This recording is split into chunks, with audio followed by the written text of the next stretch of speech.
हम दोस्तों welcome back to a brand new video. दोस्तों इस वीडियो में हम लोग पीतल गोट के वाले से बात करेंगे। जैसे कि पिछली वीडियो में मैंने आपको डिफरेंट गोट्स की ब्रीड के बारे में बताया था और मैंने आपसे कहा था कि फर्दर हम सब के बारे में बात करेंगे। लेकिन दोस्तों वीडियो में आगे बढ़ने से पहले आपसे एक गुजारिश करता चलूँ कि अगर अभी तक आप लोगों ने मेरे चैनल गोट फार्म P.K को सब्सक्राइब नहीं किया तो जल्दी से सब्सक्राइब कर दें और बेल के नोटिफिकेशन को ऑल पर क्लिक कर दें, ताकि मैं जो भी इंफॉर्मेटिव वीडियो गोट्स की ब्रीड के हवाले से, बीमारियों के हवाले से बनाऊं, वो आप तक जल्द से जल्द पहुंच पाए और आप उससे मुफीद हो पाए। दोस्तों चलिए चलते हैं आप अपने टॉपिक की तरफ। दोस्तों आज का जो हमारा टॉपिक है वो पीतल गोट के हवाले से है। पीतल गोट की जनरल इन्फॉर्मेशन आपको देंगे हम, fodder, care of the breed और डिजीजेस एंड ट्रीटमेंट।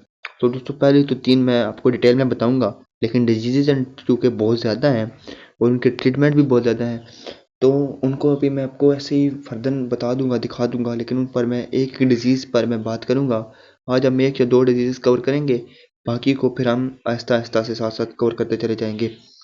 दोस्तों सबसे पहले हम जनरल इन्फॉर्मेशन पर चले जाते हैं। जनरल इन्फॉर्मेशन में दोस्तों ये बात बताई जाती है, जैसे कि पैराग्राफ आपके सामने आ रहा है, आप इसको रीड भी कर सकते हैं, आपको रीड करके भी बता देता हूँ। जनरल इन्फॉर्मेशन में ये बात होती है कि ये ब्रीड कहाँ पर फाउंड हुई है, यानी कहाँ पर ये ब्रीड पाई जाती है। तो ये Punjab, it is found in Punjab and Haryana state, but it is mostly found in Gurdaspur, Amritsar and Firozpur district of Punjab. ये जितने भी अभी शहरों की बात हो रही है ये भारत के शहर हैं, जिसमें पंजाब, हमारा भी पंजाब आता है, उनका भी पंजाब आता है। पंजाब के फिर आगे से शहर हैं, उनको जो है हरियाणा हो गया, जैसे गुरदासपुर हो गया, अमृतसर हो गया और फिरोजपुर डिस्ट्रिक्ट हो गया। ठीक है। Beetal goat is dressed both for meat and dairy purpose. Beetal goat जो होती है दोस्तों वो गोश्त के हवाले से और डेयरी यानी मिल्क के हवाले से अच्छी समझी जाती है।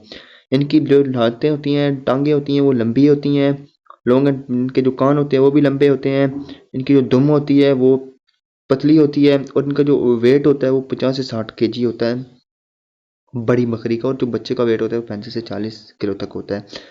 और बॉडी लेंथ जो उनकी होती है वो 86 सेंटीमीटर होती है और मेल की, और अप्रोक्सीमेटली जो फीमेल की होती है वो 71 सेंटीमीटर होती है। और इसके अलावा जो इनका एवरेज मिल्क होता है 2.2 लीटर से लेकर 2.25 लीटर तक या केजी तक हम जो है वो किलोग्राम तक इनका एक टाइम का होता है। ठीक है। तो ये 150 to 190 kg तक भी जाता है। आगे हम फॉडर की बात करते हैं। Because of curious nature of this animal they can eat variety of feed source which are bitter, sweet, salty, sour in test. Curious nature की वजह से ये हर चीज़ जो है वो शौक से खाती है। और they can eat luminous feed like lobia, berseem, garlic etcetera with taste and enjoyment, कि ये जैसे बरसीम हो गया, लोबिया हो गया, गार्लिक हो गया, ये इसको शौक से खाती है। तो इसमें इतना ख़ास नहीं है, यही चीज़ें थी। और अगर आप और जानना चाहते हैं तो इसको आप जो है वो पॉज करके वीडियो को पूरा इसको पढ़ सकते हैं। प्लांटेड फूडर ये क्या क्या खाती है, नॉन ल्यूमिनस भी खाती है, ट्री लीव्स भी खाती है, प्लांट एंड बुशेस भी खाती है, हर्बल एंड क्लिम्बर भी खाती है, प्लांट्स भी, रूट्स प्लांट्स भी, ग्रास भी, ड्राई फॉडर भी, स्ट्रॉ, हाई सेलेज और ग्रेन भी खाती है। Farm and industrial sub products, livestock and marine products, industrial sub products, sports, kids food management, आगे मिल्क प्रोड्यूसिंग गेट्स फीड।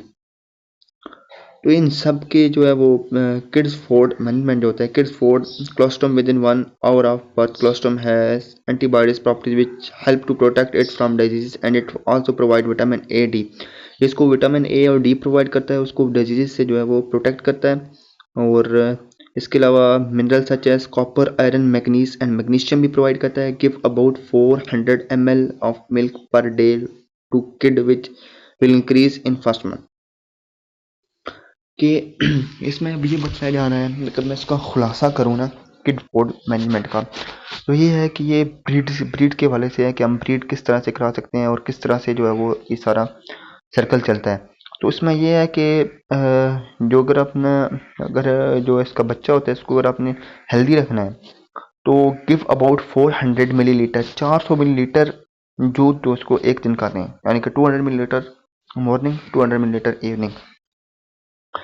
अब यह तो बात होगी है ब्रीड के वाले से, किड्स के वाले से। अब मिल्क प्रोड्यूसिंग गोट फीड की कौन सी हम जो है वो फीड दें कि इससे हमारे जो है वो गोट का जो मिल्क है वो ज़्यादा हो। Mainly the normal goat can eat 4.5 kg of green manure in one day. In the feed, minimum 1 kg of dry manure, for example, pigeon pea, peas, or leguminous hay must be included. तो ये सब आप जो है वो रोक कर भी पढ़ सकते हैं। मैंने आपको सस्ती सस्ती चीज़ें बता भी दी हैं, लेकिन इसे हटकर भी आप जो है वो बकरी को हम जिस तरह से अपने अब गाँव देहात में जो लोग होते हैं वो अमूमन फीड नहीं देते, ठीक है। उनका ये होता है कि वो जैसे अब झाड़ियाँ हो गई हैं, ये बैरी हो गई है, ये बरसीन हो गया है, उसके बाद शहतूत हो गया है, इसके पत्ते वगैरह देते हैं, तो उससे भी हम जो है वो जो है मिल के उसको उसकी प्रोडक्शन को हम इंक्रीज़ कर सकते हैं। आगे हम नेक्स्ट बात कर लेते हैं केयर ऑफ ब्रीड। वीडियो थोड़ी सी लंबी हो जाएगी, लेकिन दोस्तों आप लोगों ने पूरी देखनी है, आप लोगों के लिए बहुत इन्फॉर्मेटिव वीडियो है ये। केयर ऑफ प्रेग्नेंट गोट ठीक है। अब केयर ऑफ प्रेग्नेंट गोट यानी जो बकरी बच्चे देने वाली होती है उसकी केयर में अब हम क्या कर सकते हैं। और care of new born kids, पहले हम आपने आपको ऊपर बताया कि न्यू बॉर्न जो बेबी होता है उसको अपने मिल्क कितना देना है ताकि वो सरवाइव कर सके और वो बहुत सी बीमारियों से बच सके। अब यहाँ पर हम आपको ये बता रहे हैं कि केयर ऑफ प्रेग्नेंट को, वो बकरी जो बच्चे देने वाली होती है उसका हम किस तरह से केयर करते हैं, उसके बारे से ये पूरा पैराग्राफ है, आप इसको तसल्ली से पढ़ सकते हैं। और एक दफ़ा मैं भी आपको पढ़कर बता देता हूँ। For the healthy development of pregnant goat, dry her off at least 6 to 8 weeks before expected delivery. Before 15 days of expected kidding, take goat into an open and clean room which is filled with straw on the floor. Basically जो है वो 15 days before, अब यहाँ पर जो note करने वाली बात है वो ये है कि 15 डेज बिफोर के जो एक्सपेक्टेड डेट ऑफ डिलीवरी है उससे 15 दिन पहले आप लोगों ने इसको इतनी ओपन क्लीन जगह पर बंद कर देना है कि जहाँ पर कोई गंद ना हो, और नीचे भूसा या फिर कोई और जो भी आप चावल का लेने या गंदम का लेने वो नीचे बिछा देना है। यही था सारा फलसफा। वो next of care of new born kids, अब नए पैदा होने वाले बच्चों की केयर में क्या चीज़ होती है। ये एक दो लाइनें जो है ऊपर वाली ये ज़रूरी है, बाकी इतना ख़ास ज़रूरी नहीं है। तो मैं फिर भी आपको बहरहाल पूरा पैराग्राफ पढ़कर बता देता हूँ। अगर फिर भी आपको जानना हो समझना हो तो आप वीडियो को पॉज कर कर आराम से पढ़ सकते हैं। After birth clean the nostril, face and ear with the help of dry cotton cloth and remove the placental membrane. Gentle rubbing must be done to clean the new born kids, के साफ सफाई करने के बाद जो है वो उसको थोड़ा सा जो न्यू बॉर्न बेबी होता है उसको रब करें। If new born kid is not taking breath then hold the kid up with their hind legs having head downward which will help to clear its respiratory tract।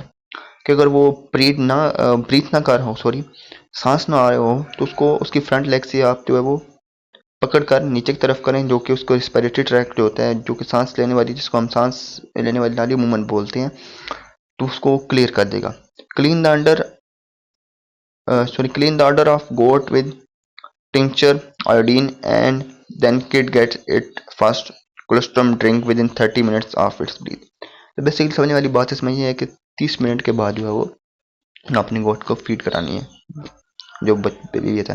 तो फिर मैं नीचे में आपको एक दफ़ा से दिखा देता हूँ, इन पर मैं फिर डिटेल में वीडियो बनाऊंगा। वीडियो बहुत ही जो है वो लंबी हो रही है, तो आपको डिजीज़ एंड ट्रीटमेंट में से भी मैं कोई एक डिजीज़ जो है वो बता देता हूँ।